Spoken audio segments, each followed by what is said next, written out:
আমাদের সুপুর গ্রামে নাম সংকীর্তন অর্থাৎ 3 দিনের 24 প্রহর বসেছে। মহাদেবের অভিষেক ছিল এবং তার সাথেই এই নাম সংকীর্তন বসেছিল। তো এখনো কেউ এসে পৌঁছায়নি।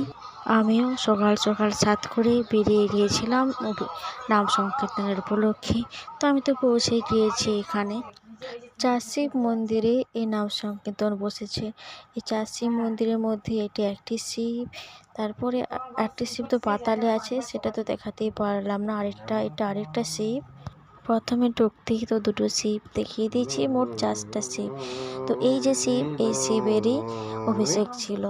তো আস্তে আস্তে লোক আসা শুরু হয়ে গেছে। এই যে চারিদিকে লোক চলে এসেছে। দেখতে দেখতে অনেক রাত হয়ে গেছে, অনেক লোকজন এসে খুব জমজমাটভাবে নাম সংকীর্তন বসেছে। তো দেখতে দেখতে এবার নাম সংকীর্তনও শেষ হয়ে গেল।